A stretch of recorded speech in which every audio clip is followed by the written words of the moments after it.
दोस्तों नमस्कार।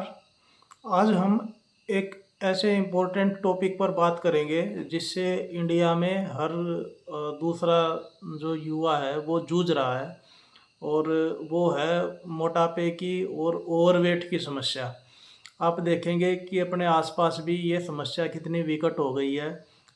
इवन छोटे-छोटे बच्चे भी इस समस्या का शिकार होते जा रहे हैं और जो यूथ है वो इस बारे में ज़्यादा कुछ कर नहीं पा रहा है और फ्रस्ट्रेट हो रहा है। तो इस वीडियो में हम ऐसे 5 कारगर उपाय देखेंगे जिनको अगर आप फॉलो करेंगे तो बहुत ही बेनिफिट होगा और काफ़ी प्रैक्टिकल टिप्स जो है वो हम इस वीडियो में डिस्कस करेंगे। तो हो सकता है ये वीडियो आपके लिए भी हेल्पफुल रहे या फिर आपके आसपास हो सकता है किसी को ज़रूरत हो तो आप उसको भी अच्छे से गाइड कर पाएंगे या फिर आप उसको ये चीज़ें शेयर भी कर सकते हैं। तो वीडियो को लास्ट तक देखें, बहुत आपको वैल्यू मिलेगी इसमें और कुछ ना कुछ आपको सीखने को मिलेगा। तो शुरू करते हैं। सबसे फर्स्ट जो पॉइंट है वो है कि आपको आप चाहे इस समस्या से जूझ रहे हों या फिर कोई जो बिल्कुल स्वस्थ व्यक्ति है उसको भी ज़रूरत होती है रेगुलर एक्सरसाइज। आपको बिना स्किप करे 30 मिनट से लेकर 1 घंटे तक आपको रेगुलर एक्सरसाइज करनी है, फिजिकल एक्सरसाइज करनी है। अब आप फिजिकल एक्सरसाइज कौन सी करेंगे ये आप डिसाइड कर सकते हैं अपनी नेचर के अकॉर्डिंग। आपको क्या अच्छा लगता है आप वैसे उसको चूज कर सकते हैं। किसी को इसमें वॉकिंग पसंद होता है तो वो वॉक करता है regular, morning walk, evening walk. या किसी को जॉगिंग करता है या किसी को रनिंग पसंद है तो वो ऐसे करता है, या स्विमिंग कर सकते हैं आप इसमें, या स्कीपिंग, रोप स्कीपिंग कर सकते हैं। आ, तो बहुत सारी एक्सरसाइज हैं, आप कोई भी एक चूज कर लो। या कुछ लोग जो है वो ऐसे स्पोर्ट्स खेलते हैं जो बहुत अच्छे होते हैं, जैसे बैडमिंटन रख लिया तो आधे घंटे के लिए आप डेली वो कर सकते हैं। तो उससे बड़ी अच्छी एक्सरसाइज होती है, बॉडी के अंदर पसीना निकलता है और जितने जो टॉक्सिक सब्सटेंस होते हैं बॉडी में वो निकल जाते हैं और माइंड भी जो है वो फ्रेश हो जाता है, एक अच्छी ताजगी महसूस होती है। तो आप बिना स्किप करें आप रेगुलर एक्सरसाइज करें। आप मॉर्निंग में भी कर सकते हैं, इवनिंग में भी कर सकते हैं। अगर कम टाइम है तो कम से कम आप एक टाइम रखें, मॉर्निंग या इवनिंग, तो इससे काफ़ी हेल्प मिलेगी। उसके बाद अगले पॉइंट पे आते हैं। तो अगला पॉइंट है कि हमें एक्सरसाइज के साथ साथ हमें अपने खान पान का ध्यान रखना है। आप जितना हो सके कम से कम खाना खाएं और न्यूट्रिएंट रिच खाना खाएं। ऐसा नहीं है कि आपने दाल आपने चावल खा लिए और रोटी खा ली तो उससे आपकी जो डाइटरी रिक्वायरमेंट्स हैं वो पूरी हो जाएंगी। नहीं, आपको बैलेंस्ड डाइट लेनी है।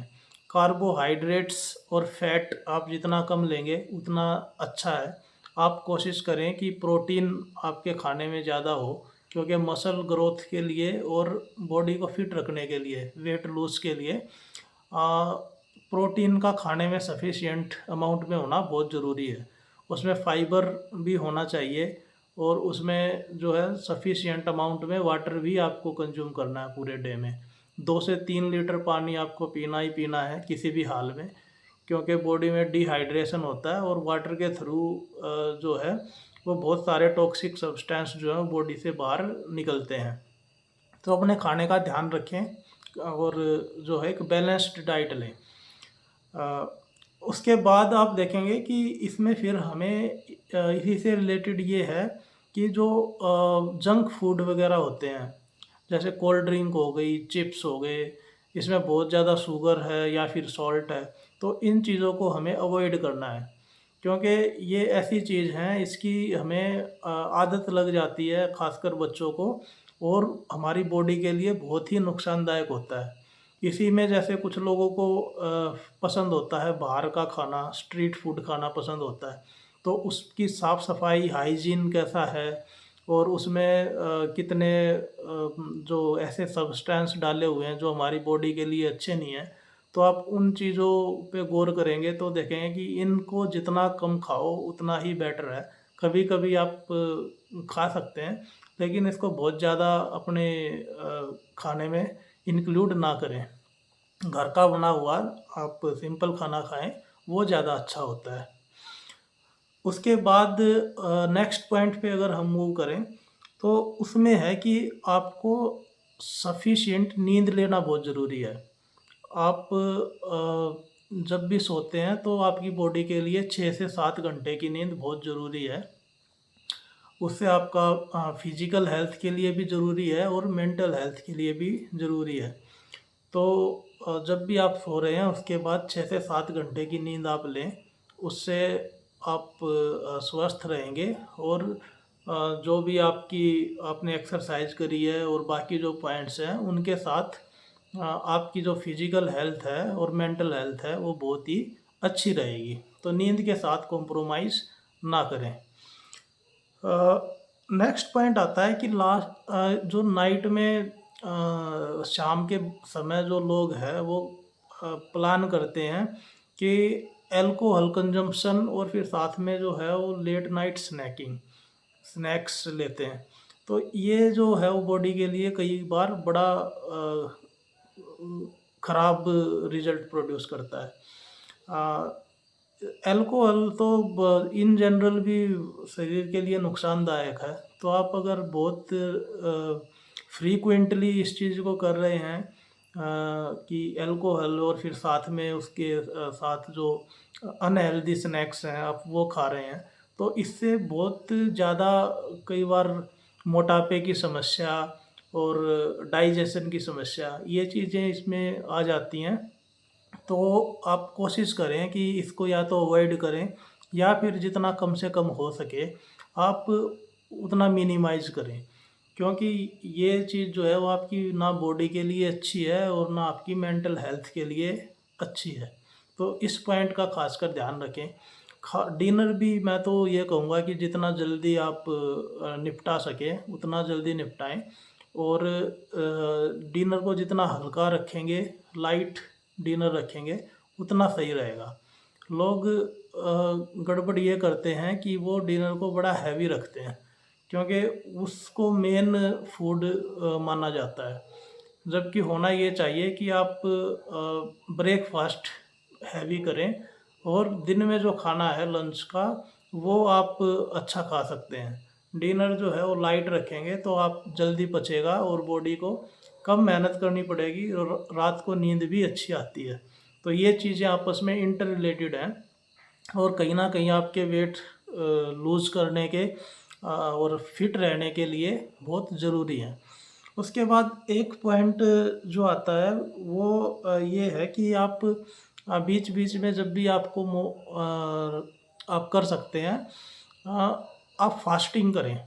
इंटरमिटेंट फास्टिंग कर सकते हैं बीच बीच में, या फिर ऐसे किसी वीक डे को आप रख सकते हैं कि कोई पर्टिकुलर डे पे आप उसको या तो पूरे दिन आप खाना अवॉइड कर सकते हैं तो वो और भी बेटर है, या फिर आप ऐसे करें कि किसी दिन आपने डिनर स्किप कर दिया या फिर कोई एक खाना आपने बीच का स्किप कर दिया। ब्रेकफास्ट आप कोशिश करें स्किप ना करें, क्योंकि वो हमारे लिए बहुत ज़रूरी होता है। अगर आप रेगुलर ब्रेकफास्ट स्किप करते हैं तो वो बॉडी के लिए भी अच्छा नहीं है और उससे फिर लॉन्ग रन में उसके नेगेटिव इम्पैक्ट आते हैं। तो आप बीच बीच में आप ऐसा कर सकते हैं कि किसी एक दिन जो है वो आपने फास्ट रख लिया। इसीलिए जो है वो हमारे पुराने टाइम में ये फास्टिंग को है वो रिलीजन से भी जोड़ा जाता था। तो इसके जो है शरीर पे पॉजिटिव बेनिफिट होते हैं, ये साइंटिफिकली प्रूवन है। तो इन चीज़ों को करें। फिर इसी के साथ में एक छोटा सा पॉइंट और है कि जो लाइफ की स्ट्रेस है, आप कोशिश करें कि कम से कम आप तनाव और दबाव जो है लाइफ पे कम से कम हो। क्योंकि अगर आपके माइंड में कहीं ना कहीं अगर प्रेशर है तो वो रिफ्लेक्ट होता है आपकी फ़िज़िकल हेल्थ में भी।